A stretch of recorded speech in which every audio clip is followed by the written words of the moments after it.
I'm delighted to welcome you to NTU Singapore. Where you spend the next few years of your life is one of the major decisions facing you. So my one piece of heartful advice, please choose the university that offers the best fit for you. Many universities may look similar, but here I would like to outline for you NTU's distinctive strengths and how it differs from the rest. The COVID-19 pandemic has reinforced the role of universities in providing critically needed and timely information, scientific know-how, and support to policymakers and governments. We aim to be a great global university founded on science and technology, nurturing leaders, and creating societal impact through the interdisciplinary education that includes humanities, the arts, social sciences, business, and medicine. To accomplish this goal, we launched an important initiative, NTU 2025, which is our 5-year strategic plan, earlier in January this year. NTU 2025 will establish specific pathways and initiatives to strengthen NTU's 4 core pillars: education, research, innovation, and community. Educating and training the next generation of thinkers, innovators, leaders, and lifelong learners is central to our mission. We will intensify our focus on interdisciplinary approaches across both education and research, and expand holistic learning opportunities for students through a variety of mechanisms. These include new interdisciplinary programs, new approaches for industry internships for all undergraduate students starting this year, new learning spaces and models that tap into advances in the science, art, and technology of learning, new industry-relevant, modular, continuing education course offerings. Set to nurture leaders with character, competence, and cognitive agility, a carefully designed interdisciplinary core curriculum will be launched later this year to emphasize digital literacy, teamwork, communication skills, experiential learning, and global citizenship. We will equip NTU students with the skills and knowledge necessary to thrive in a rapidly changing workplace and in rapidly changing living environments to be future-ready graduates. Looking beyond grades, NTU offers many programs outside of the classroom that provide experiential learning. Your development will not be confined to academics. You will also grow as artists, musicians, athletes, and socially engaged citizens. Research and education activities will be integrated more closely, giving students increased opportunities to engage in research and creative work in their undergraduate journey.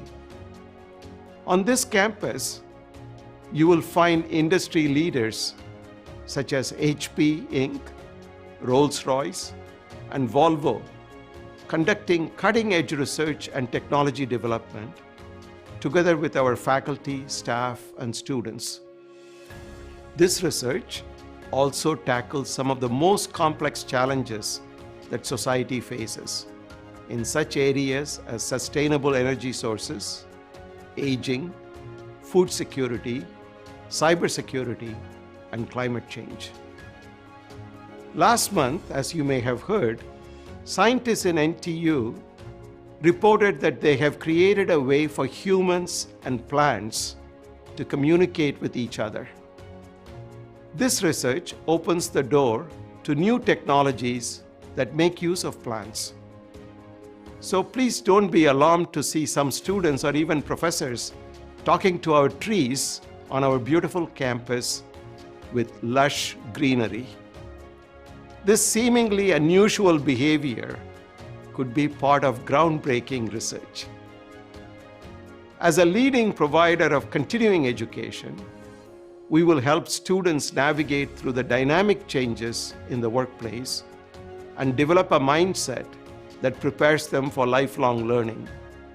We aim to share NTU's unique strengths in educational research, EdTech, science of learning, and pedagogical techniques through strategic collaborations with other institutions.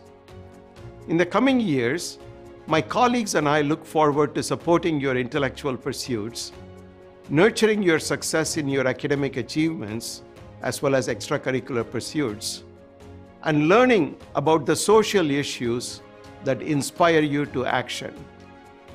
At NTU, you will learn, live, play, and build lifelong memories and friendships in a beautiful and welcoming campus, which is a small city.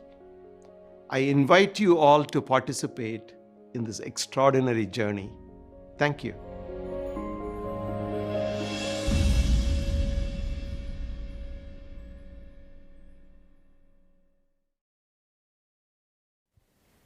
Good morning, everybody! The Earth says hello!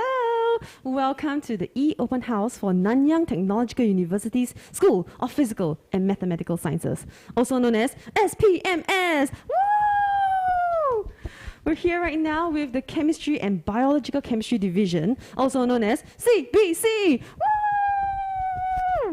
So compared to the virtual open house that we had earlier on in February, this e-open house will be a slightly more chill, more casual version, and most importantly, it is an invite-only session that is specially created for all you prospective students.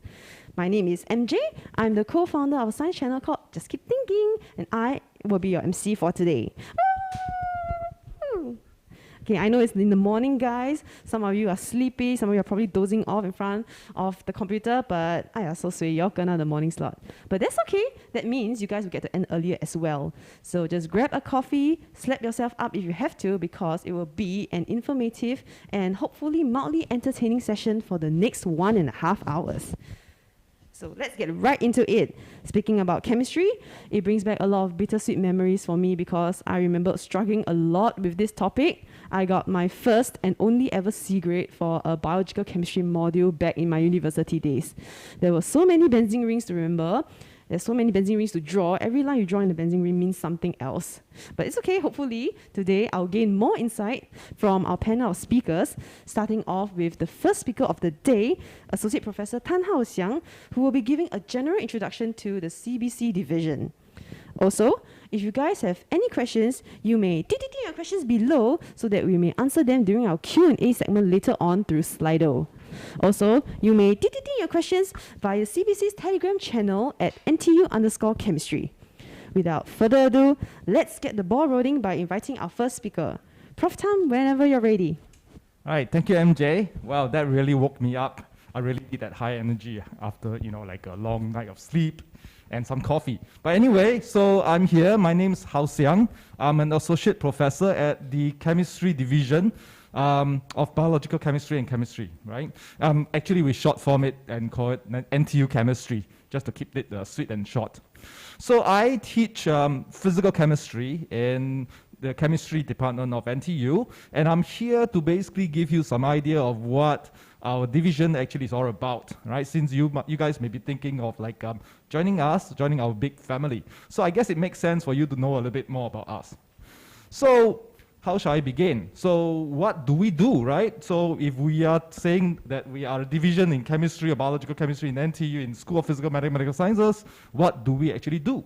Well, we in chemistry at NTU are a whole group of people who are interested in anything molecular, right? Anything that molecules are made of, how they are made, why they are there for, how do you make materials out of molecules, and the what for of it, the why, the what, the how, and what for of all things molecular. So anybody who's a fanatic of molecules, that's the correct place to be. And that is us.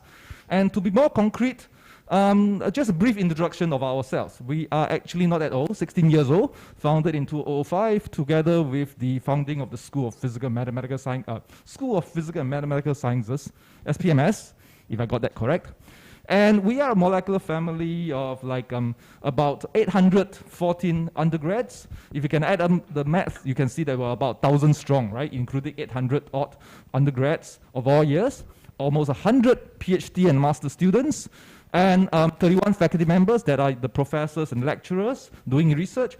And to help them off, there's 80 research staff, postdocs, and so on and so forth. And of course, to make this whole thing work perfectly, we have 13 admin staff to help us along. And so if you join us, it's like a family. So of course, the next thing you're going to ask is, what is this family business about, right? You know, you want to join us, what do we do? Well, here is a kind of a brief outline, a very general sweep of it. So we are, of course, you know, specialized in understanding the fundamental science of molecules, how they work, what are they, how do you make them, and what are they used for. Now, you may think that this is all textbook stuff, you know, very boring stuff, going to the lab. Of course, I don't think that you think it's boring, but someone may think that it's boring. But apart from that, we are also very widely deeply connected to the world. It's not just for the fun of making molecules that we make them. Of course, we have fun making them, but we find a lot of applications to actually contribute to society. We help solve the problems of 21st century. There you can see the many problems that pop up in your head that you hear about: sustainable development, health and discovery of new drugs, especially in times of COVID, all these things. And of course, other challenges that will emerge in the 21st century. So it is through this feedback loop, like where we develop science and find applications, and then from the applications, we then build into our understanding more about the molecular world that keep us going. That is the fundamental business of chemistry. Now, of course, then where you may think, then where do undergrad students come in? They come right smack in the middle of the action. Through this process of fundamental research, development, and applications to the challenges in the outside world, we provide an environment for undergraduates to actually learn about new chemistry that's coming up, to train them in their logical thinking, the fundamental chemistry skills, which my colleague later will give you a much more detailed outline in the kind of like what is to be expected in the few years that you'll be in NTU chemistry. So there you are. That's roughly the vague thing for how, or rather the general outline of how it goes. And how do we do this research? Now, you may remember that we have 31 faculty members, professors and lecturers. So if you will, they are kind of you could say that they are the big brothers and sisters of the division. And they provide the research directions. And each of them, 31 of them, runs a research group, and basically indulging in different branches of like science and molecular, the science of molecules and so on and so forth. So I'll just basically briefly go through some of these more exciting stuff to give you an idea what, again, the fundamental business of chemistry at NTU. So let's start with this fascinating lady here. So she is Professor Ling Xing Yi. She's actually my boss. She's the head of division. And her specialty is actually in nanochemistry. You may have heard of this thing, nanoscience, nanomaterials, and so on and so forth. She is, her fundamental research is in this, and she specializes in making really small units of nanoscale materials of all sorts of shapes and sizes, and then find very good application to it. So over here, we just flash a few. So you can see on the center of the screen how they can packet all these nanomaterial, arrange them in very small arrays, and then implant them on banknotes. So that may be the future of like anti-counterfeiting. And she has also found recent applications of some of these materials to actually help in medical sciences. In this case, identifying chemicals that's relevant to pregnancy and miscarriages. So very important application. And actually much more recently, this is even more important. This only flashed, they came up in a couple of late last month of her research, and then rapid development into this kind of like breath analyzer to actually and I see that I spelled analyzer wrongly, but doesn't matter. I'm a professor of chemistry, not of spelling. That they can use all these particles to actually enhance spectroscopic identification of chemicals that has to do with COVID-19, and hence offer a non-invasive and fast way of like, getting to know whether you had COVID or not. Very useful, right? So that's how you can see how science, fundamental science, can actually impact on our daily life and society, and in times of crisis like now. So here's another more long-term example, right? Professor Su Hansen specializes in inorganic chemistry.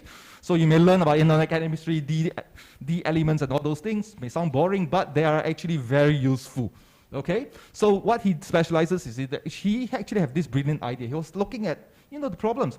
Plastics are all clogging up all the seas and everything, and our waterways and so on and so forth. And then he also had this worry, okay, what about fuels? Fuels are running out. So he had this idea, why don't I do the breaking down of plastics, right? That solved one problem.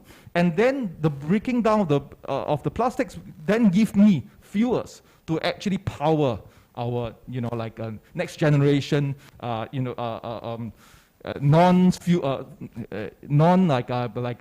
fossil fuel kind of economy. That's what this specialization is in it, how to break down plastic and make fuels. Other examples such as this, Professor Singh, my good friend Professor Singh does all these, make strange molecules that actually help you identify tumors in cancer patients and so on and so forth, and also make chemical compounds that will actually respond to light and only target let's say tumors in your body when the medicine is going to be very localized release of medicine, right? So that's some of the application. And another friend of mine, Professor Chiba, what he does is that he makes all sorts of funny kinds of molecules. Well, not all sorts of kinds, but they actually partner with Pfizer and drug company to make specialized molecules that only appears in natural compounds, but also there's a cheaper way of if you make it artificially. So he makes invent new chemistry reactions to actually do that. I can go on and on. I'll go maybe a couple more, like another of my colleague who you're going to hear very soon. He specialized in looking in the smallest things that you can see. In fact, so small that not even the ordinary kind of optical microscope can see. He used this technique called super resolution microscopy to actually study important industrial photocatalytic reactions. So if you're tired of wanting to do something that's applicable to real life, you can go into more exoteric stuff. So my good friend here, Professor Lo Zhiheng, he basically makes the fastest, shortest camera that you can see you have in Singapore. In fact, his camera shutter speed is 4 femtosecond. That's a lot of zeros, 14 zeros, 4 times 10 to the power minus 15 seconds, if you know what I mean. Basically to capture the motion of electrons inside molecules. And that's very interesting for fundamental science. If you think about it, as a chemist, we think about chemical bonds breaking and forming. That's how fast chemical bonds break and form. And he can make a camera to actually take a look at these. And I guess that's enough to give you a brief introduction of what we do. And how do you all fit in for undergraduates? Well, you come in 4 years of standard, education, right? Giving you all the details in foundation in your different parts of chemistry, and then in between there are a lot of chances to do research if you wish to. And the best way to educate yourself is actually to do something that nobody else has done before, and that's in research. And there's a lot of opportunities. I flash a few here. Eureka projects, summer projects, your final year projects, and so on and so forth. And besides that, there are also specialized programs that will encourage students who are interested in science and intellectual development to actually go into, such as the Odyssey program. And of course, some of you may be doing CN Young Scholarship Program. So this is a brief shout out for this new program, Odyssey program, that's basically a specialized SPMS only program that enables undergraduates passionate in science to pursue intellectual activities and research with regular intellectual discussions and mentorship by faculty and so on and so forth. So look out for this if you come to NTU chemistry and you're interested in doing research. So just to round off, we don't just train our students to have a job in chemistry after you graduate, okay? We train you guys to actually have a life in chemistry. It's a lifelong kind of pursuit. And that means that when you graduate, or even when you are an undergraduate, you will be viewing and understanding the world and help improving through the molecular perspective. And that's our aim. And it turns out that we are pretty good at these, just to brag a little bit about our rankings and so on and so forth, because like everybody in Singapore loves rankings. We are pretty good at what we do, and that's not just according to us or my father and mother, but it's actually according to very well-respected sources all over the world, such as these: US News, QS World Ranking, and so on and so forth. You can see that we are all, NTU chemistry is very well regarded in these international surveys. So more specifically, this is US News. US News is basically the journal, the magazine in US where all the undergraduates in US check out when they decide where to go for the university education. And that's the international edition, and which basically says that NTU chemistry is the ranked 4th. What was it? I don't see. Yeah, very highly ranked, right? And we were really surprised for that. Well, believe it or not, we're pretty good. And that's the QS ranking, world ranking, and you can see that we are also, among the top 10 over here. Very well, and of course, we're very happy that NUS is also pretty well regarded. And that's just yet another ranking, right? So 10th, not too bad. And this is yet another, this is Nature Index, which is actually specialized in just looking at high impact scientific output. And we are ranked definitely in the top 20 in the world. Pretty good. So I hope I kind of give you an idea of the business of our division here. And I think the important thing is to stay curious and hungry throughout your life. And I'll leave it to my colleagues later on to give you a brief overview of the academic. And later on, perhaps you'll enjoy another of my colleague, Professor Rod Bates, to teach you something about forensic science. And I'll just hand my voice to MJ. Back to you. Thank you so much, Prof. Tan, for the rather insightful sharing of what CBC is all about. Actually, Prof. Tan, to be honest, I was really excited to meet you. So he may seem like he knows so much, he's a wealth of experience, but do you know that he's a pretty fun person too? He actually had a magic show program. I'm not sure how many years ago he did it, where there was chemical changes and elephant toothpaste explosion. You're the second coolest prof I've ever met in my life. Oh, thank you very much. First is my own. Yes, Prof. Todd, hi. So could you share with us a bit more with what you did during that performance? Oh, well, yeah, I think you meant our elephant toothpaste performance a couple of years ago that we actually showed to incoming students. Back in the pre-COVID day, we sometimes welcome our freshman students by having a magic show, right? And one of the things that we did is actually we had this reaction. It's actually kind of almost like explosive, but it basically entails blowing up a lot of bubbles in soaked detergent, and that kind of looks like toothpaste blowing up. So it's a very fun experiment, and it actually also illustrates a very fundamental kind of chemical principle, thermodynamics as well as kinetics and catalysis in general. But I'm boring you guys now. So I think I'll hand. I think you may want to get Zhen Yang to talk about the academic program, which is more interesting, I guess. Well, if you guys join NTU Chemistry, you might eventually get to see one of Prof. Tan's magic show performance. Okay, thank you so much, Prof. Tan. Next up, we have Dr. Zhang Zhengyang, who will be sharing more about the curriculum aspects of CBC's undergraduate program. Basically, what you have to potentially mark for the next 3 to 4 years. Dr. Zhang, whenever you're ready, you may begin. All right, thank you, MJ. So, good morning, everyone. Good morning, everyone. So, my name is Zhen Yang. I'm a lecturer in the Division of Chemistry and Biological Chemistry, School of Physical and Mathematical Sciences in NTU. So today I'll be happy to share with you the academic program that we have for you in CBC itself. So on average, we have approximately 200 students who we will take in every single year. They'll go through a 4 years direct honors program. So at the end of the 4 years, students will then graduate with an honors degree. And this is known as the Bachelor's of Science in Chemistry and Biological Chemistry. So on top of that, if you are more adventurous, you have a bigger appetite, then you may consider to take a second major program that we offer. So we have 3 second major programs. So the first second major program is in Food Science and Technology. So this is a collaborative program with different schools in NTU such as the School of Biological Sciences and also the School of Chemical and Biomedical Engineering. So the biggest partner in this joint venture is actually a university in Netherlands that is famous for its food science program, and that is the Wageningen University and Research. So the aim of this program is to train students, chemists, such that they have knowledge on the food process engineering that is related to the industry.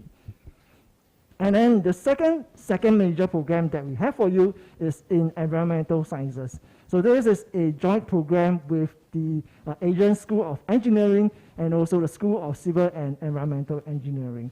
So as you know, environmental issues are of great concerns. So we have a direct impact on our environment in terms of pollution in the oceans and also global climate changes. And hence, we really want to equip our students with knowledge such that they have better scientific understanding on the changes that the environment go through, and such that when they graduate, they will make informed decisions to avoid and mitigate all these problems. And then lastly, we are excited to roll out this second major program this year. So this is a fresh program that when you're coming in this year, you'll be taking if you're doing the second major, and it is in business and international trading. So this is a joint program again with the School of Nanyang Business School, and also the Center of Excellence in International Trading. All right, so this program is useful for students who are interested in business and also in chemistry. So as you know, Singapore is one of the largest chemical exporter in the world, and the chemical industry contributes to almost 1/3 of the Singapore's manufacturing output every year. All right, so there's a strong demand for students with chemistry knowledge and also with business knowledge as well. Hence, we really want to equip our students with this knowledge such that when they graduate, they are able to take up key positions in executive roles in the companies next time. So something I want to highlight among these three second major programs. So at the end of the third year towards the fourth year, these three second major programs will have typically an overseas learning experience, right? Overseas trip that is fully sponsored by our university. So did you say, where got such good deal? Yes, we actually offer such good deal in CBC itself. So, so to basically give you an idea of what you'll be studying in the CBC itself, right, here is an overview of a glance of our curriculum itself. So in the first year, basically you'll take the same chemistry modules as the rest of your classmates in organic chemistry, inorganic chemistry, and also physical chemistry. All right, so all these chemistry modules comes with lab itself. And also you are required to take modules in biochemistry as well. And at the end of the first year, as Prof. Tan has mentioned, there's a lot of research opportunities, right? So you are actually encouraged to do a research project, undergraduate research project in one of the chemistry labs with our faculty members, and that is typically what we call a summer research program, which typically lasts around 13 weeks, basically the whole of your summer, right? So on top of the undergraduate teaching labs, there's also a lot of opportunities to get your hands-on experience in research labs as well. Right, so in your second year, you'll take a more advanced topic in organic chemistry, inorganic chemistry, and physical chemistry as well. And in the second year, you also study analytical chemistry. And because you are in a more senior stage in this academic curriculum, hence you'll be doing full chemistry labs as well. So in your first semester, you'll take organic and inorganic chemistry labs full-time, which lasts for 6 hours. And then in the second semester, you'll do physical and analytical chemistry labs. And research opportunities are available, so you are able to do summer research during that period of time as well. So the same happens for third year modules. You study more advanced modules. And then in the final year, right, in year 4, then you are taking, you'll be required to take a more advanced module, specialization in topics in chemistries contemporary topics and also subdisciplinary topics in chemistry. All right. And then as part of your requirement, graduation requirement, you are required to either undergo a final year project, take up a final year project, or to do a professional internship in the industry. So this final year project and also professional internship lasts typically 1 whole semester. So something I want to highlight to you is that if you're to come in with an A in H2 chemistry, all right, in H2 chemistry, then you are basically exempted from the basic chemistry modules in organic, inorganic, also physical chemistry. And instead of doing that basic modules in chemistry, you'll take one advanced conceptual chemistry course instead. And also, if you will to come in with an A in H2 biology, then you are exempted from the biological, the bio modules in year 1. So if you think about it, you know, with all these exemptions and also with repeating modules every single year for year 2 and year 3 modules, in the end, you will typically be able to graduate earlier than the rest of the classmates ahead of your time. And that means that you get to save money as well, right? Which is a good thing. So to basically elaborate more about the major prescribed elective that you'll take in year 4, this is a list of partial list of modules that we offer to our students. And you can see from the list that we really want to equip our students with current topics in chemistry, in the area where the chemistry areas are always evolving. So you can see that there is pharmaceutical chemistry, natural product chemistry, biomedical imaging and sensing, and also recently we just rolled out AI in chemistry, which is something of great interest and demand in the industry. So other than that, we have offered we offer chemistry electives, all right, that other than CBC students, chemistry students with different majors in NTU can take. So some of these modules are shown here, and some of it consists of lab components that is heavy, such that you can beef up your hands-on skills before you graduate. So to focus more on the industrial experience, all right. So we have 2 programs for you actually. So if students are planning to take a final year project during your 4th year, all right, we will then offer you this program called the professional attachment, which lasts for 10 weeks. So you'll gain practical experience in the industry for 10 weeks, such that even though you were to spend a major amount of time working in research lab in NTU itself, you'll still be connected with the industry by the time you graduate. However, if you prefer to spend a longer period of time working in the industry itself, then we can offer you this program called the professional internship, which lasts for 20 weeks, right, which is slightly longer than 1 semester long. And from there, you can really gain experience in the industry, also apply what you learn in school, in the workplace. All right, so shown below here are a list of companies that our students typically work in. So you can see that there's pharmaceutical companies, there's flavor and fragrance, there is a research institute, and also government agency. So overall, we have a wide array of jobs waiting for you when you graduate.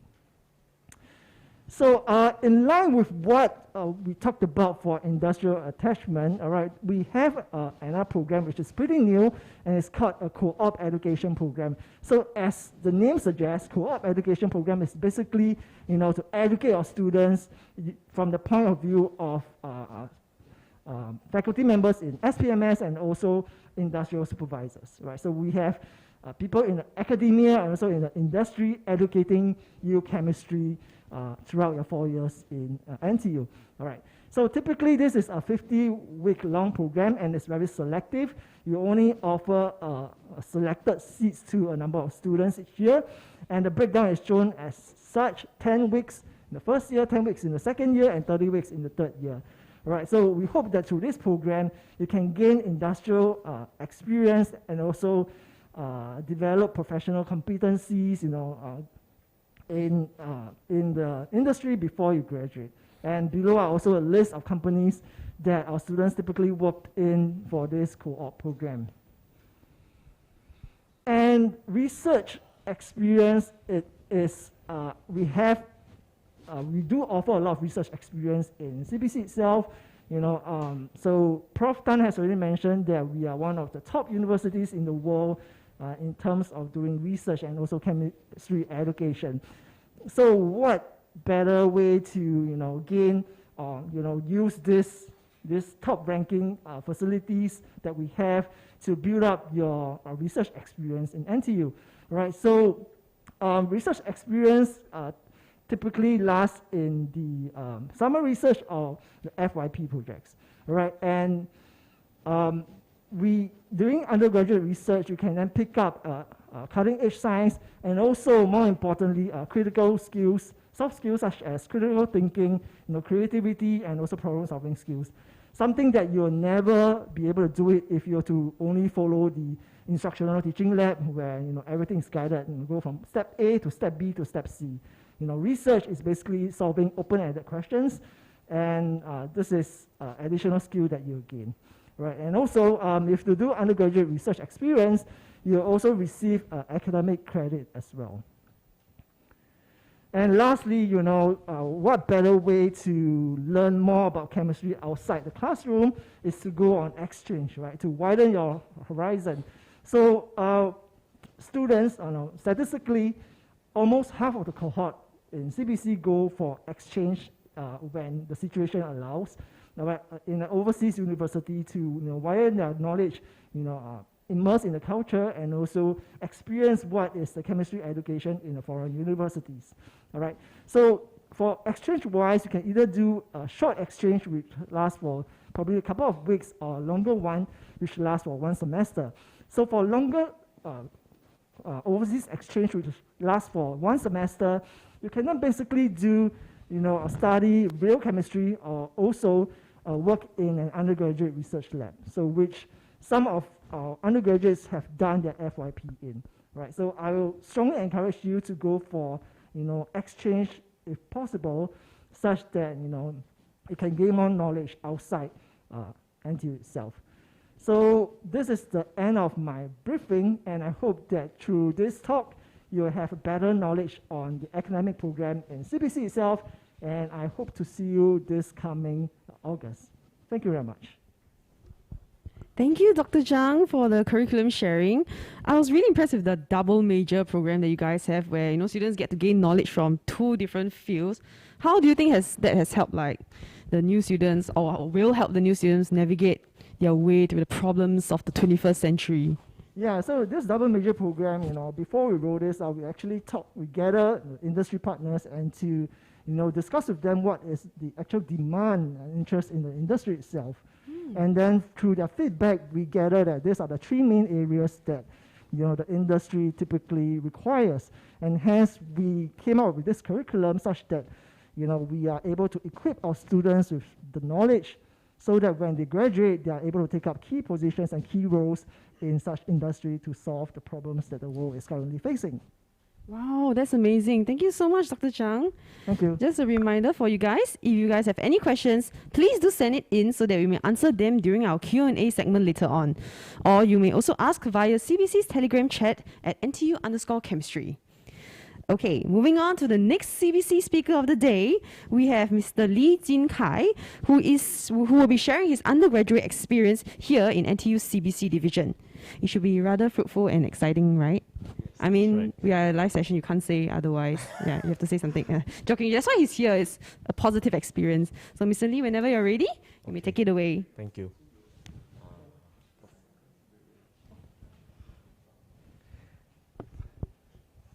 Hi, good morning, everyone. I'm Jing Kai, and I'm here to share my undergraduate experience with you guys. So, firstly, about myself, I graduated from Singapore Polytechnic with a diploma in perfumery and cosmetic science, and I'll be graduating from NTU CBC this coming June, if everything goes well. Yeah. So that's me in the top right corner of the picture, and those are my research, my lab mates from my same research group, which is under Dr. Zhang Zhenyang, which presented to you just now.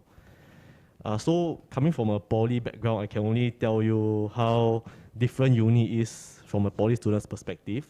So firstly, we have more independence and freedom, such as we are able to plan our own timetable, the courses that we want to take, and also the pace of our own learning, meaning to say that if we find that the curriculum is too fast or too slow, we can choose to take more or lesser modules for ourselves. So next, there are also more activities to try out. There are many CCAs, many of which I never heard of before when I went to the open house. There are also hall activities for us, which Poly doesn't have because Poly don't have hall. Yeah. So hall activities, we can take part in like dance or band or even recreational games such as chess, Scrabble, or sports like badminton and basketball.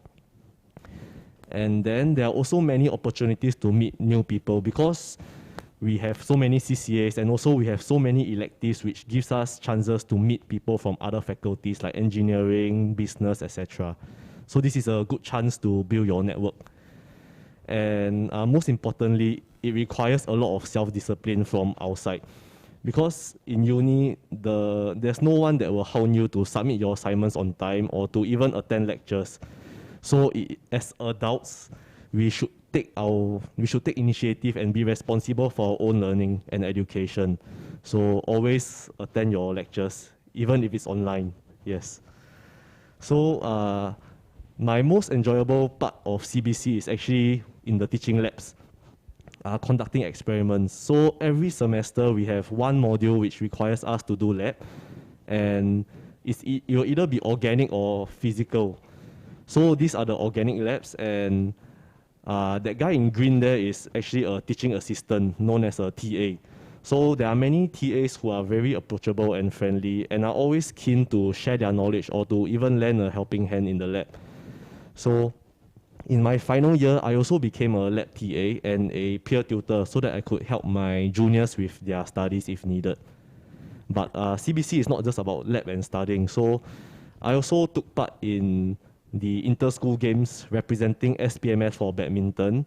And although we didn't win, it was still a very fun experience for me because I was able to make friends from other divisions such as physics and math.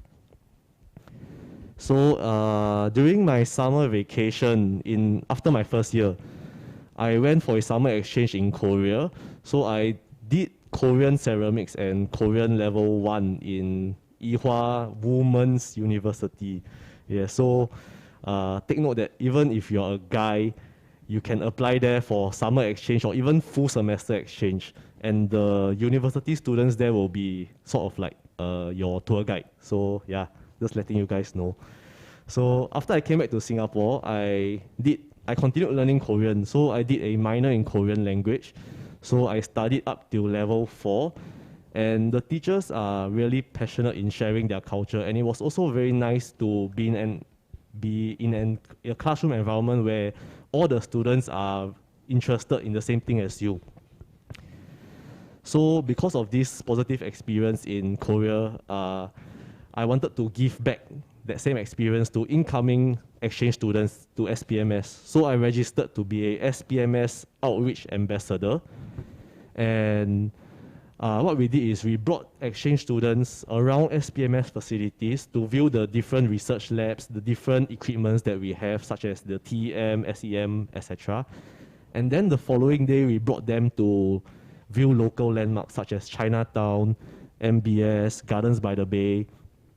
So sadly, this was during the COVID semester and they had to leave halfway, so they were not able to complete their so-called full exchange experience.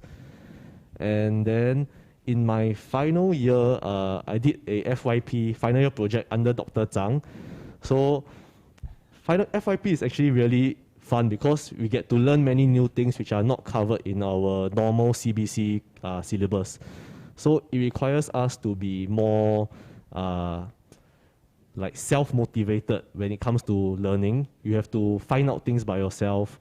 Sometimes even your prof also don't know, but it's okay because everyone will learn together. And then so it's a very fun experience because we can also try our own experiments. We can just make some adjustments ourselves. And this is our group dinner that we had last week at Swee Chun. So my boss was very generous to treat us to some dim sum. Yeah, we ate quite a lot, so I'm sorry. Anyway, yeah, so I feel like I'm very lucky that I was able to find a group of people that I really love working with. So it's a very comfortable environment. It's where everyone, we know that we have to work hard, but when it comes to resting or what, we also play hard together. We enjoy together. And I'm sure that you guys will be able to get that experience too if you were to come to CBC. Yeah, you will find a lab that has a culture and environment suited for yourself. So some of my key takeaways from uni is to make more friends. Never stop making friends. Wherever you go, whatever CCA, whatever elective, just make friends. So you may find a group of friends that you'll be able to click with very well, or you might even find your future boyfriend or girlfriend. Yeah. So don't hesitate to ask for help, because the professors and lecturers and everyone is basically very approachable. They are very helpful. They are there to help you, to educate you, to teach you things. And if you're uncomfortable with that, you can always approach your peer tutors or even those TAs, that kind. So experience new things and try to go for summer or semester exchange if possible. So hopefully the COVID, this situation settles soon so that you guys are able to do so. And lastly, is to enjoy yourself, because these 4 years will really go by very quickly, much faster than you would expect to, and you should try to make the most of it lah. Yeah. So that's all. Thank you. Thank you, Mr. Lee, for sharing your undergraduate journey experience. I actually realized, when I talked to you, that you are continuing with your postgraduate studies with Dr. Zhang's lab, right? Yeah, that's right. Yeah. Do you know that now his slide, he's like, one of the positive things of joining his lab is get to know your prof. So what made you decide to continue your postgraduate study? Is it? Yeah, it's actually my boss. He's very nice because he's always there in the lab with us, and then whenever we need help, we can troubleshoot, we can discuss with him. So it's a really, a down-to-earth kind of discussion where we can interact, not as friends, but there's not a very big this thing, I'm the boss, you are the worker, that kind of environment, So it's very good for us students, and he's also very encouraging lah. He says it's okay to fail, which is what happens to me quite often. So every time I fail, he said it's okay, just try again, and then I will try again. Yeah. That's amazing. Yeah, having a good mentor to guide you along is really important. Thank you so much, Mr. Lee. Thank you. All right, next up, we have something special in store for you guys. It will not be a sharing segment, but it will be a mock lecture by Associate Professor Roderick Bates on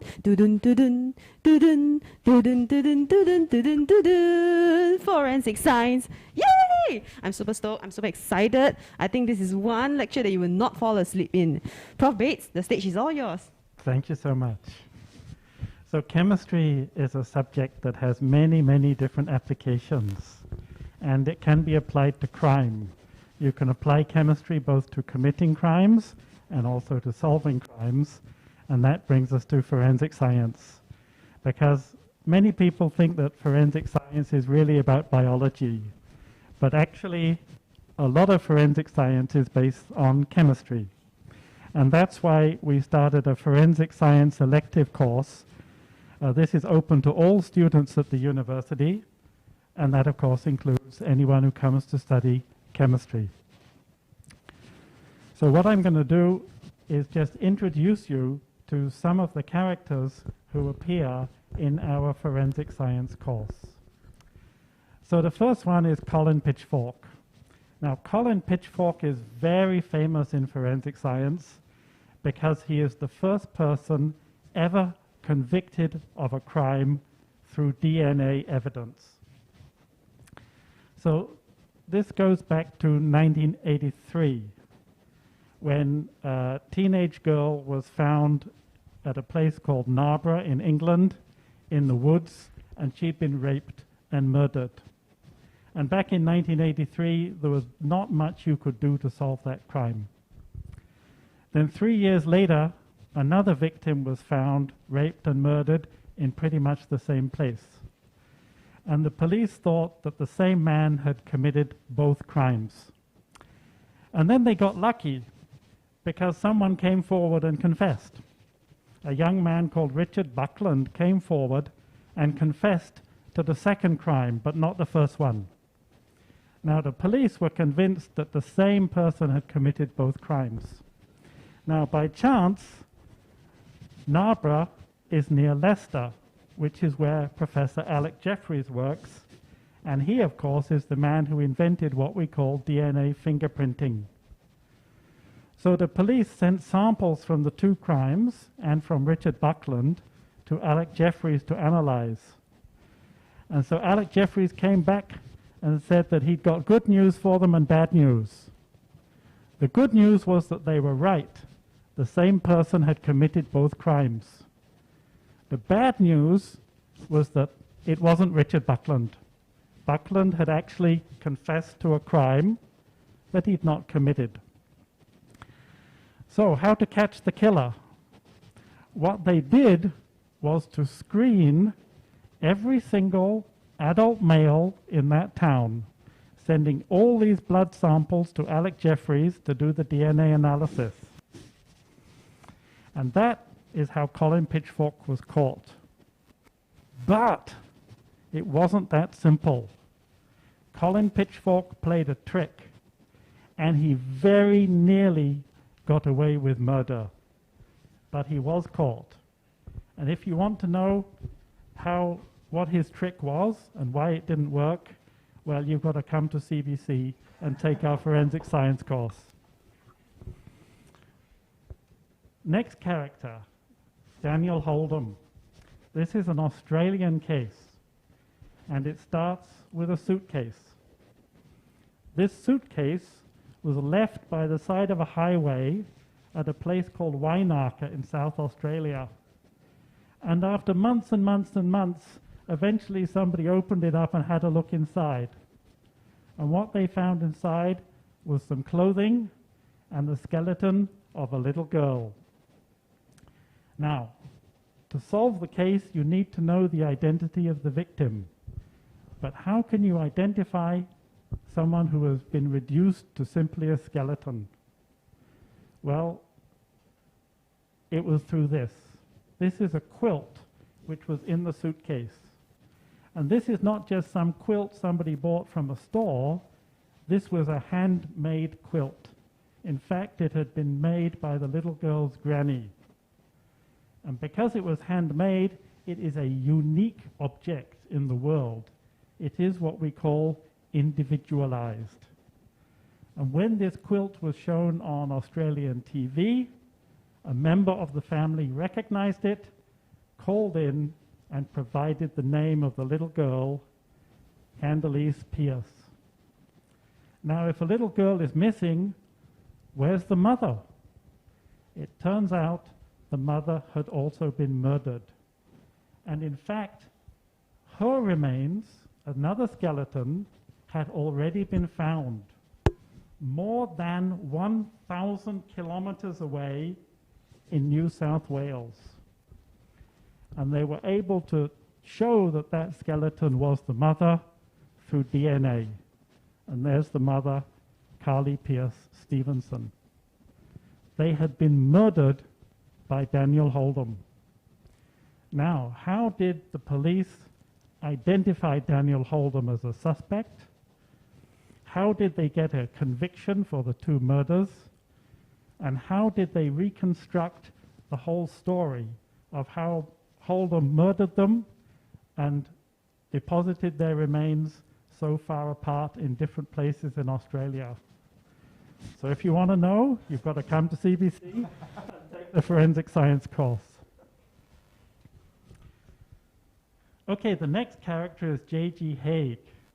Now, J.G. Haig, this is in London back in the 1940s, and he earned a living by making friends with wealthy old ladies, cheating them out of their money, and then murdering them. And he faced the problem that all murderers have. What do you do with the body? And his solution was to use chemistry, specifically concentrated sulfuric acid. And what he would do after he had shot these ladies in the head is that he would dissolve them in concentrated sulfuric acid, and then he would pour the resulting solution down the drains. So how was it proved that Haig was a murderer? Well, it turns out that there are certain parts of the human body which do not dissolve very well in concentrated sulfuric acid. And if you want to know what body parts those are, come to CBC and take our forensic science course. Next character is Graham Young. Graham Young, from when he was quite small, was very interested in chemistry. In particular, he was interested in poisoning. In fact, by the time he was a teenager, he had murdered his stepmother by poisoning her, and he was in a psychiatric hospital. So eventually, the psychiatrists decided that Graham had been cured, and he was released. And he found a job in a warehouse, what we would now call a logistics company. And one of his duties in this warehouse was making tea. And so he used that as an opportunity to continue his chemical experiments. So he would put poison in the tea and see what effect that had on his co-workers. So he didn't really want to kill anyone, he just wanted to see the effect. But he did kill 2 of his co-workers. Now, it was originally thought that these people were getting ill and then dying due to some virus or something like that. And so the bodies of those 2 victims were actually cremated before there was ever a police investigation. But people became suspicious, and eventually Graham Young was convicted of the 2 murders, and he spent the rest of his life in prison. Now, the reason that the police were able to get forensic evidence to convict Graham Young was because he used a poison called thallium, which was easily obtainable in those days because it was used as rat poison. And there is a very fundamental chemical principle that allowed the forensic scientists to prove that Graham Young used thallium. If you want to know what that principle was, come to CBC and take our forensic science course. So the last person I'll introduce you to is Adam. Unlike the first 4, Adam was not a criminal, Adam was the victim. So his body was found on the bank of the River Thames in London, but without the head, without the arms, without the legs, just wearing a pair of orange shorts. So what can forensic science do in order to identify Adam so that his killer can then be caught? Well, you can examine the shorts. They're made in China. They were sold in West Germany. You can examine the stomach contents, and the stomach contents told the police that this was not an ordinary murder. This was actually West African black magic. What they also did was chemical analysis of Adam's bones. Now, as you all know, the principal inorganic element in bones is calcium. But your bones also take up all sorts of trace elements from the environment.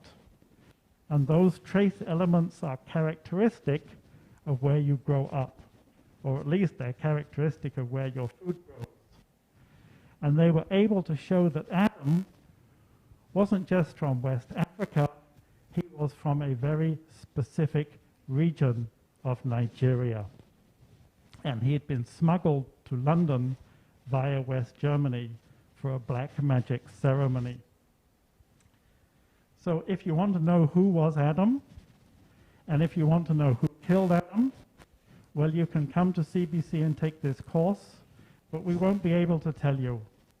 Because even though forensic science was able to make advances in this case has never been solved, Adam has never been identified, and his killer has never been found. So that was just some of the characters in the course. This slide here shows you some of the other topics that we cover in the course. So if this kind of thing interests you, when you come to CBC, register for the Forensic Science course and learn more about these things. Thank you. Thank you, Prof. Bates. Wow, that was so engaging. I was so captivated the whole time. It's not even a mock lecture, it's storytelling. Thank you so much for making the effort to create like a story out of everything and share with everyone. So you guys would like to learn more and hear more interesting stories, come join NTU's Chemistry Division. All right, okay, now let us move on to our Q&A segment, which we answer all of your burning questions. I hope you guys did ask some questions along the way, or else it'll be really awkward for me. Okay, let me have a look. Ooh, okay, we have a lot of questions. That's great. We will try our very best to answer all of them, starting with the first question. Okay, by Anonymous. Oh wait, they are all anonymous. All right. Saw from CBC website that students can take up modules that will lead to a concentration. Concentration, okay. So, what is the difference between a concentration and minor? Perhaps either of you, Prof? Sure, let me give a take on it. Yes, concentration, that has nothing to do with the chemistry concentration. Oh. This simply is, originally concentration is a selection of a few courses that then allows you to get a concentration in, for example, food science, or a green chemistry, and so on and so forth in some selected topics. But we have, a couple of years ago, have since stopped doing that because we feel that a minor would be much more important. So the minor is the standard stuff that all students in NTU, if they want to get it, they can take up some courses that is from that minor. So you can have a minor in, for example, chemistry. If you're not a chemistry student, of course, you can have a minor in Korean, for example. You can have a minor in all sorts of different things. But just to cut the long story short, we no longer offer concentration because it's kind of like it's not so useful anymore. But the courses that is in the concentration still exist. So if students still want to take courses in food science, for example, medicinal chemistry, for example, it is still there. I hope that answers the question. Thank you, Prof. Tan. So in conclusion, no more concentration, but there are causes and minors. All right, moving on to the next question. Will the lessons be conducted mostly through Zoom next year? Okay, I think this is a question for Dr. Zhang. Yeah, so for the previous semesters and for this semester, we have been conducting our lessons online using Zoom because, due to social distancing and also the government's take that we should actually, avoid physical contact as much as possible. So classes that's bigger than 50 students, typically we have online lectures, which is through Zoom or through MS Teams. However, smaller tutorial classes, we are still able to hold them in person, but we have to abide with social distancing, right? So looking at current situation, the government has just changed to, phase 2 heightened alert. And then we are not sure how the situation will evolve for the next couple of months. But, if we are to be a bit more conservative, we will say that the lessons for big classes will still be conducted through Zoom. And for smaller classes, such as small size tutorials, lesser than 50 students, probably we'll still be able to hold them in person. And also for lab sessions, you are able to come for lab sessions as well, just that, we are able to only allow a smaller group of students for each lab session, and such that there is social distancing that can be placed in the lab as well. Thank you so much, Dr. Zhang. So big clusters, probably Zoom, but small classes definitely can do it physically, and also lab sessions. All right, next question.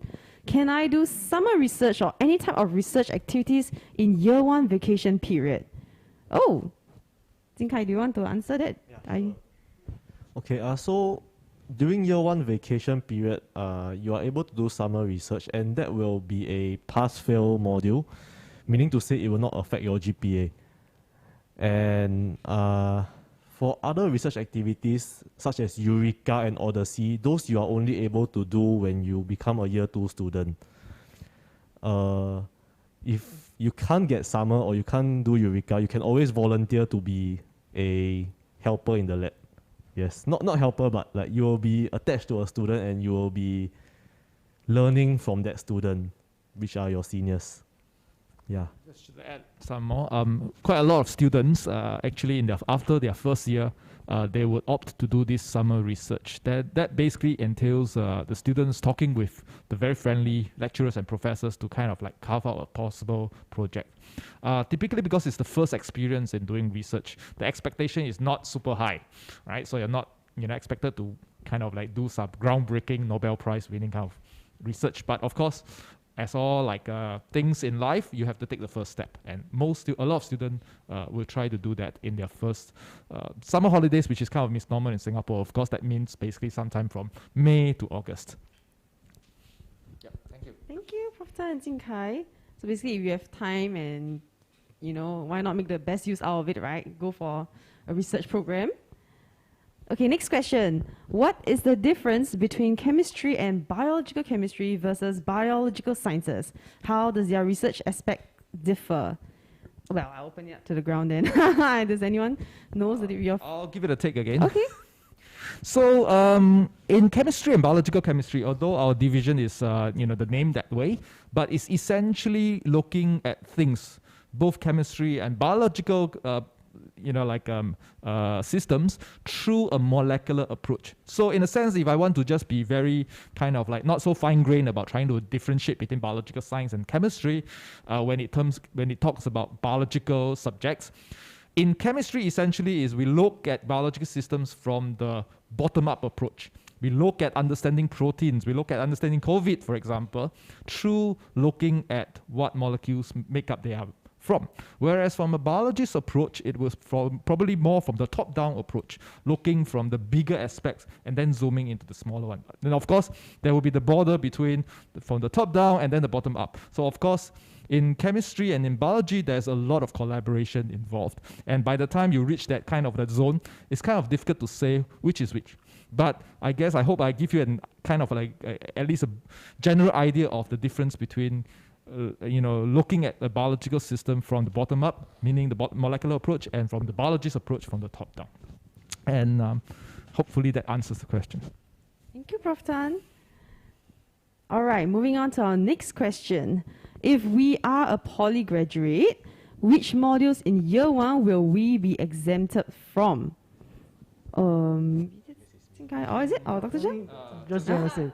Yeah, so for poly graduates, currently we're working out to have exemption exam for you all to take, and if you do well for this exemption exam, then you'll be allowed to be exempted from the basic chemistry core modules in your year one. However, this is still in the works, so we are not sure if we are able to roll out this, this exam for the poly students to take for this semester. But for previous batches, poly graduates, we are unable to, offer you any exemption for year one modules. So, which may be good in a sense because, year one modules are basically foundational modules, right? So different polys, your curriculum structure may be different, and hence, our year one modules is basically to ensure that every student get to have, get to be up to the same standard, all right, such that they have a good foundation to move on to second and third year modules, all right? Because we strongly believe that in order to do well in your studies, your foundation must be strong, and therefore, the year one modules is to ensure that everyone gets a strong foundation before moving on to tougher courses in your more advanced years in CBC. Jinka, do you want to add more? Thank you, Dr. Zhang. That is really true. Remember about my C grade on my biological chemistry module. You're most welcome to come and take the course again with us. Okay, I'll consider. Okay, next question. Will CBC graduates be able to venture into biology or biological sciences related industries? Ooh. I want to ask why you don't go to biological sciences, but that's a valid question. Does anyone want to answer? Yeah, If you have any friends also, or well, Prof. I Tan? guess I can try to answer this question as well. As I mentioned in the earlier question, sometimes the problems in biology and chemistry kind of like merge together. But having said that, chemistry students do find a lot of job opportunity in the biological science sector. For example, a lot of them are actually working in the pharmaceutical industry, right? Because like pharmaceutical industries are basically people who make drugs for medical reasons, and of course, but what are drugs? In the end, they are basically molecules. So there's a lot of like jobs out there. What else? There's also the A-Star Institute, Institute of Biological, IBN, which is something to do with biology and nanoparticles, that's hiring a lot of chemists.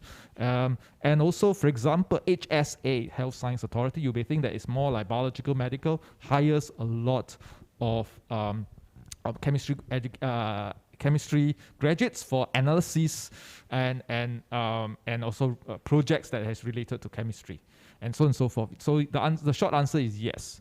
Quite a lot of chemistry students end up in doing biology, and in fact, some of them goes on to do a PhD in biology. There's also such instance, or even in medical fields as well. So that's also happening. And that has to do with because there's less and less of a silo nowadays in between discipline. And a lot of chemistry students go on to the other topics. And also vice versa, you do have biology students coming to do chemistry related work as well. I think I wanted to ask did any of your friends who graduated from CBC or are going to graduate, are they planning to go to any biology or biological sciences related industries? Actually, most of my friends that found a job already, some of them are working like those pharmaceutical companies. Some of them, they are doing QA or QC for biological companies. Ooh. Yeah, so I don't know. I guess that counts. Yes, so personally from a biological background, I've also seen a lot of my friends doing chemistry this time. I don't think it's that separated. And in fact, you might even go to an industry that has nothing to do with chemistry and biology, but they need people like this to be there as well. Okay, let's move on to our next question. How many unrestricted electives are we allowed to take? And does FYP/internship take up the elective modules? Hi, Jing Kai. Yes, so I'll answer this. There is no fixed number, but there is a minimum number that you have to take. So let's say I already hit the quota, but I would still like to learn some other interesting electives. I can always apply for an overload, which is what I did. And for summer or exchange, you can also overload to take up some unrestricted electives. For the second question, no. FYP and intern are actually part of your major prescribed electives. Yeah, so those are under a different quota. Thank you, Jing Kai. Oh, Dr. Zhang, would you like to so add on? to further add on, the core curriculum of CBC and also for the major prescribed elective, which constitutes to the core curriculum of CBC, typically takes up 2/3 of your academic units or your credits, right? And you have 1/3 of your credits that you can take for unrestricted electives. So people who wants to do minor, for instance, can use these unrestricted electives to take up modules such that they can fulfill their minor requirements, which basically I think requires you to take 4 to 5 modules that is related to the topic of minor that you're interested to do in. Yeah, so like Jing Kai has mentioned, FYP does not constitute to unrestricted elective, but it constitutes to major prescribed elective. So there are 2 different kinds of elective. Thank you, Dr. Zhang. Oh my God, Jing Kai, you overload. Yeah. Wow, that's amazing. Good hustle. All right, moving on to the next question. How do we take forensic science course? Oh, me too. I want to know. Is it a core module or an elective? Prof. Bates, you may answer this. Forensic science is an elective course. So it's actually an elective that is open to all students in the university. And for some reason, it's a little bit popular. Last semester we had, I think, 980 students. So it's an elective, it's open to everyone. So when your time comes to do registration before the start of the semester, you make sure you put down forensic science as one of your choices for an elective course. Thank you, Prof. Bates. So, but first of all, you guys have to join NTU Chemistry. All right, for the next question. The AU for the core courses was increased from 60 AU to 63 AU from 2020 to the 2021 matriculation year. What changed? Ooh. Well, I would say either Prof. Tan or Dr. Zhang. It's a curriculum. That's a very good question. Frankly, at the top of my head and our head, I don't think we know. I guess we will try. Why don't you try to email us at the email address or ask us in a Telegram chat group, and we will check it up for you. All right, because there's a lot of details that goes on, and sometimes we, with our limited human head capacity, we can't remember all these at the top of our head. I'm sorry. So yeah, email us or drop us a question at Telegram. Okay. Oh, next question. I've heard about the compulsory internship from the Straits Times article. So will I have, and could I have, do both an internship and a FYP? Yeah, so, yes. So you can do an internship and FYP. So like I mentioned in the slides just now, if you intend to do FYP, all right, your final year project with us, then you'll be required to take a professional internship which lasts for 10 weeks, typically through your summer period or, like what Prof. Tan has mentioned, during the holidays in, May, June, and July. Right, so this is to ensure that you still keep in touch with the industry while completing research in academia as well. So yes, you can do, you have to do both the internship, a small one, which lasts for 10 weeks, as opposed to a full-fledged internship which lasts for 20 weeks if you intend to do FYP. Thank you, Dr. Zhang. Just to clarify, right? So all students that graduate will have to do a FYP or internship. So these two choices. But if you're doing FYP starting from this year, I think, you have to do a short internship as well. So basically it's package A, FYP plus 10-week internship, and package B, 20 weeks internship. That's essentially the choice that you get. Thank you, Prof. Tan and Dr. Zhang. Yeah, I think they mentioned this just now. I never listened right. Okay, it's okay. Next question. Are poly students at a more disadvantaged position as compared to JC students? Hi, Jing Kai, you can take this. Okay, honestly, I don't think so. So, because in the first year, the courses that we are taking is actually, I would feel is sort of a bridging course to get everyone up to the same level. So, first year, maybe you'll be at a slight disadvantage, but if you're from a chemistry course, you shouldn't be. In terms of lab, I feel actually we are at an advantage. Yeah, no offense to the JC students, but in poly, we have a lot more lab experience as compared to them. So that would actually be an advantage for us when it comes to teaching labs or even our research, like the summer research or your Eureka, etc. And then after that, when you get to year 2, year 3, year 4, there's no distinguishing thing between poly and JC anymore. Everyone is all about the same. Yeah.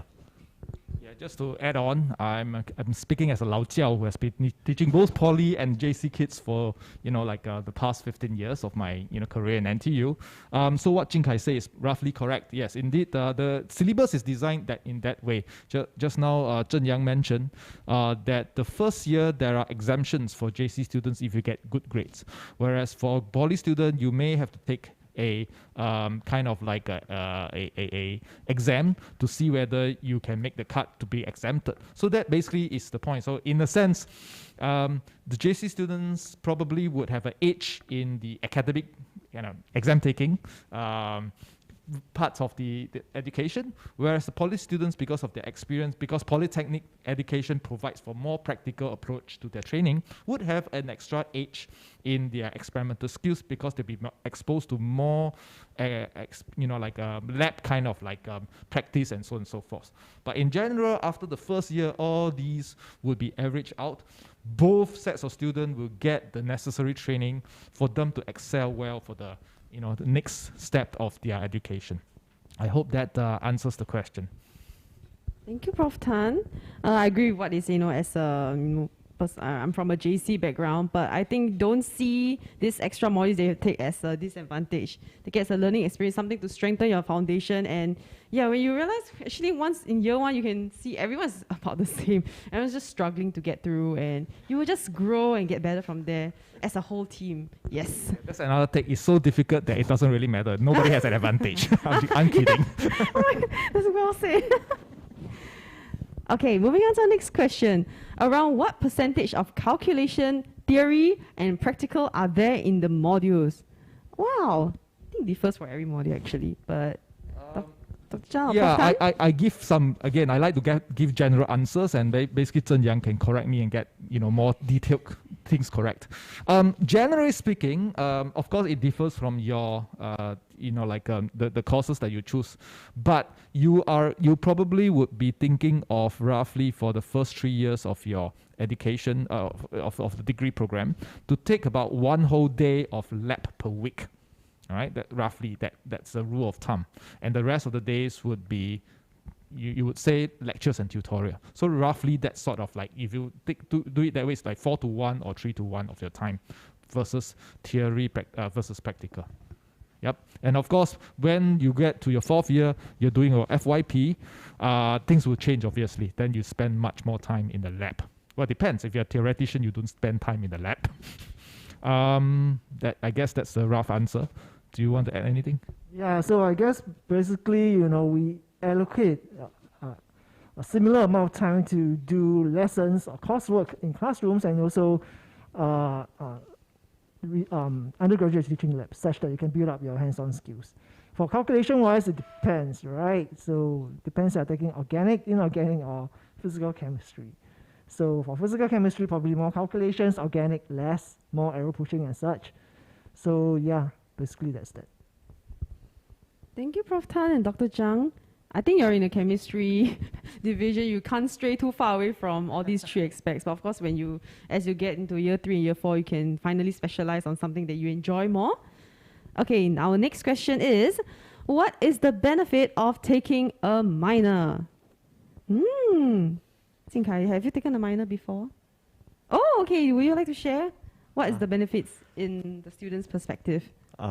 My minor is in Korean, so I'm not sure if it's very applicable here. But I think that if you were to take a minor in, for example, environmental science or bio or math, I think it will be much easier to find a job in that related field in the future. But for me, minor in Korean maybe not so useful. Yeah. Okay. Yeah, your minor is in Korean. Perhaps Dr. Zhang. Yeah, so that's a good thing about minor, right? You can really do a more in-depth study of a topic that is interest to you, that's of interest to you other than chemistry itself, right? It probably makes a more holistic education throughout your 4 years in NTU. So it doesn't matter if your minor, is in Korean or in business, all right?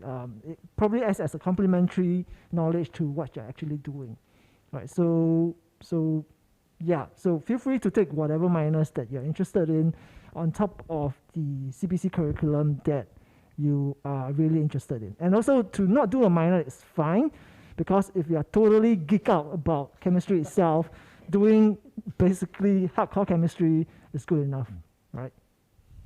Yeah, just to add on, again, Lao Jiao uncle kind of advice. You're in a university, you're supposed to try something new. So do something, learn something that you are not usually exposed to, right? Taking a minor is one possibility.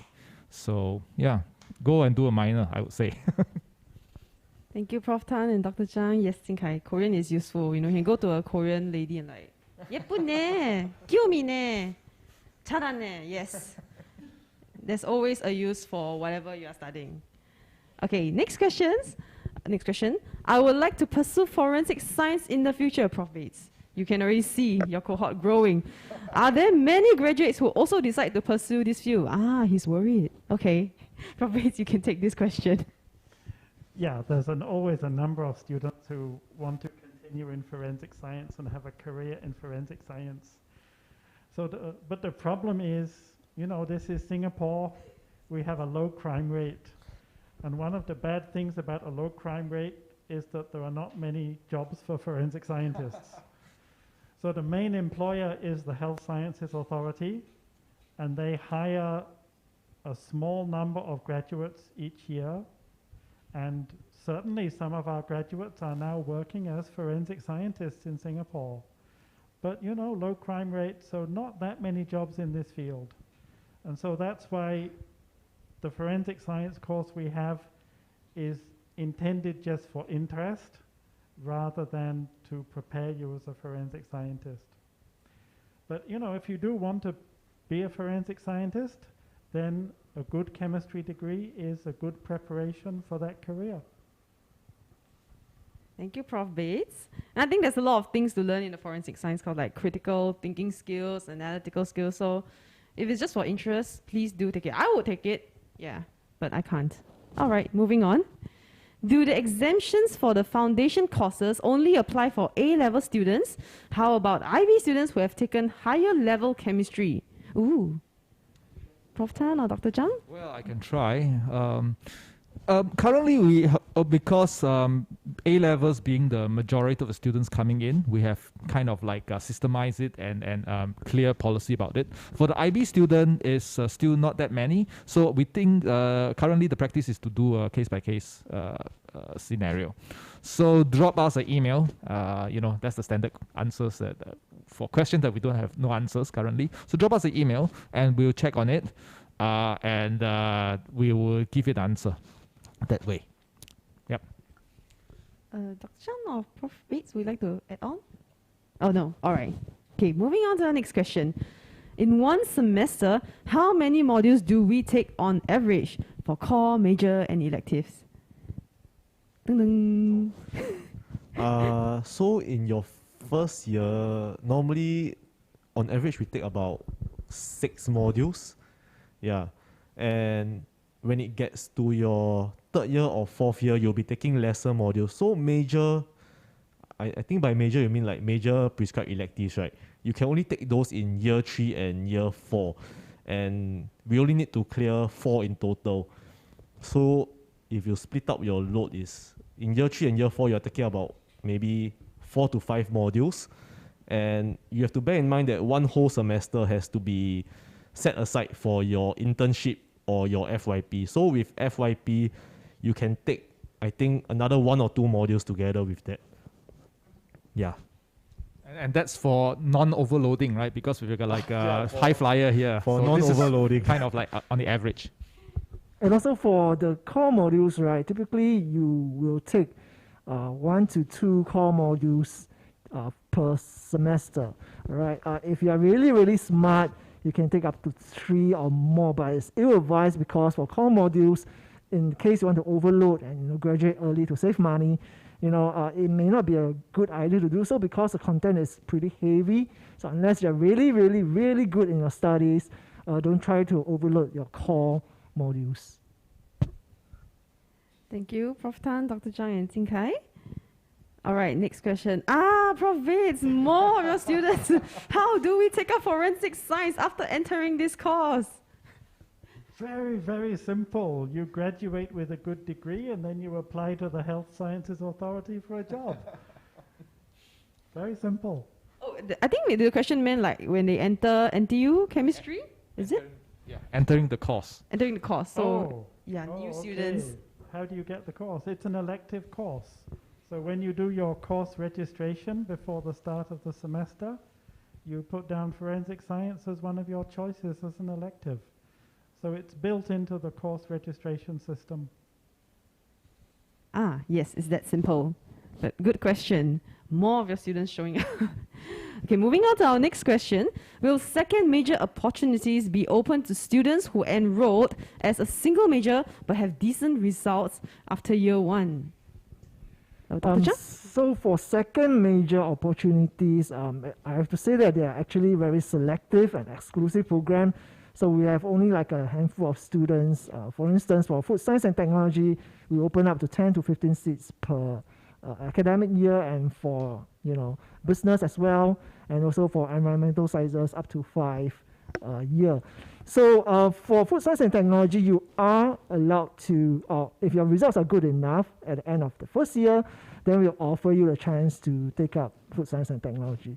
However, for second majors in environmental sciences and also business and international trading, they are based on admission. So upon admission, you need to take out this second major already, because in your year one, you'll be taught modules in that is related to this second major. All right, so long story short, if you are taking food science and technology, you're considering that, then yes, you can take up that at the end of your first year. However, if you're considering environmental sciences and business and trading, no, you cannot do that after your first year. It's upon admission. Thank you, Dr. Zhang.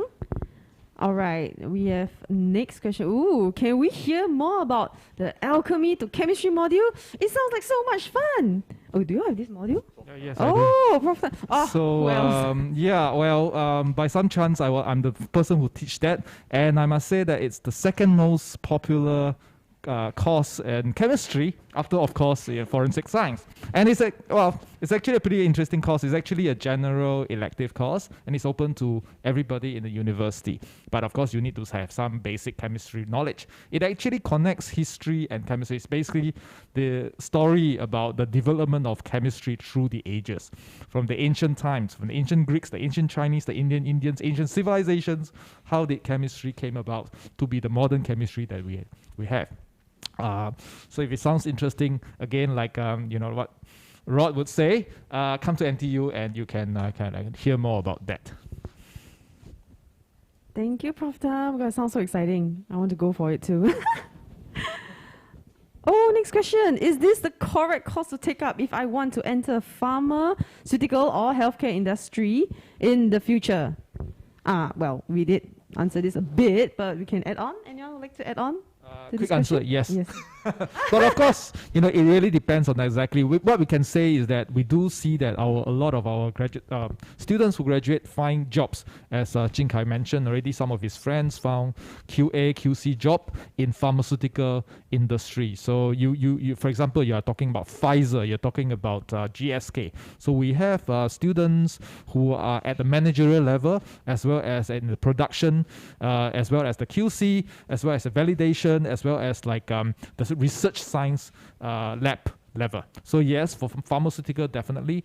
And healthcare industry in general, we do have some of our graduates maybe working, like a management associates or management levels in hospitals, for example.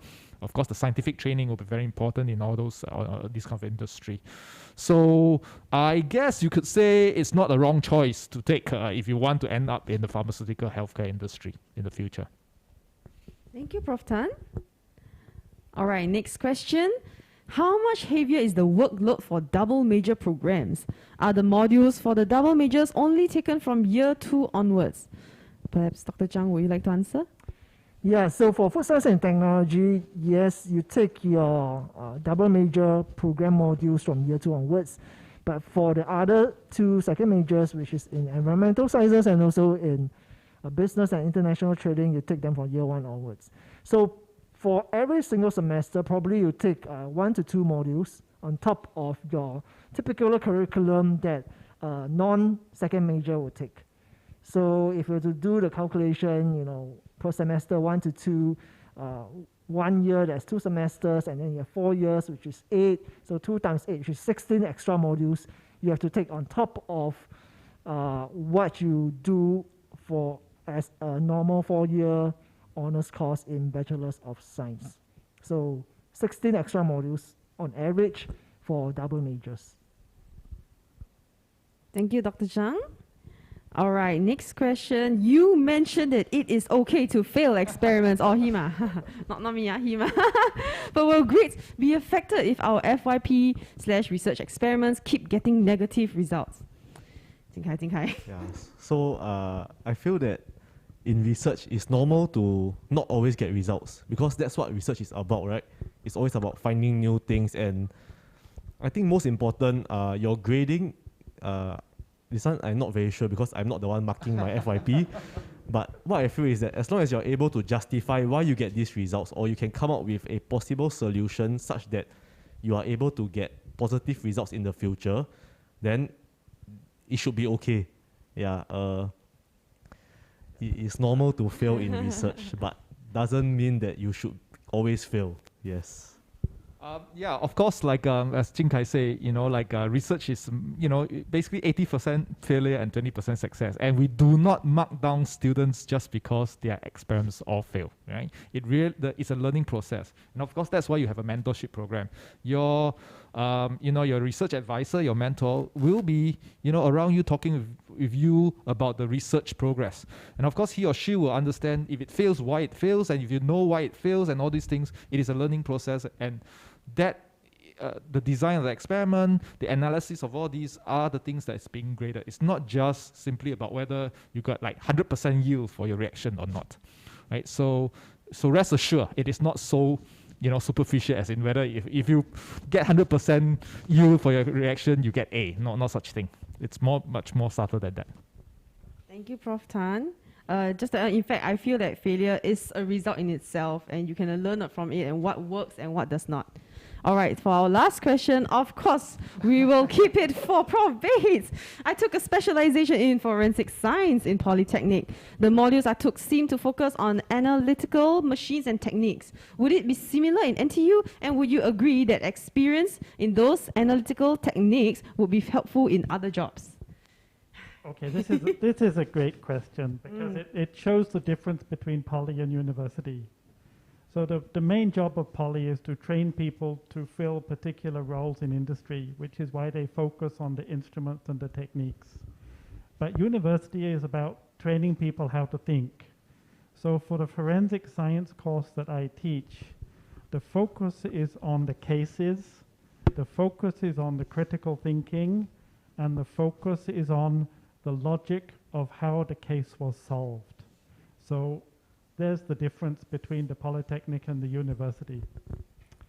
Now, the second part, would I agree that experience in these analytical techniques would be helpful in other jobs? Absolutely, yes. The more experience you have of using more instruments and more techniques is going to be valuable to you. More experience open more doors for you in terms of getting jobs. So that's why you come to CBC, you can get hands-on experience of GC, HPLC, NMR, all sorts of instruments will be available to you to use, both through the formal lab courses and through the different research experiences that you can take. So yes, the more experience you have, the better for you. Thank you, Prof. Bates. Unfortunately, just like life itself, all good things must come to an end. That's all we have for SPMS CBC's e-open house. You guys have any more questions, you may do your questions to CBC's Telegram channel at NTU_chemistry. Also, don't forget to scan this QR code that you're seeing on your screen right now for a feedback survey form to let us know what you think about SPMS e-open house. You may also check out the official SPMS website for a 3D virtual tour of the SPMS building. Thank you all for joining us this morning. I hope you enjoyed the session as much as I did. Goodbye. Just keep thinking.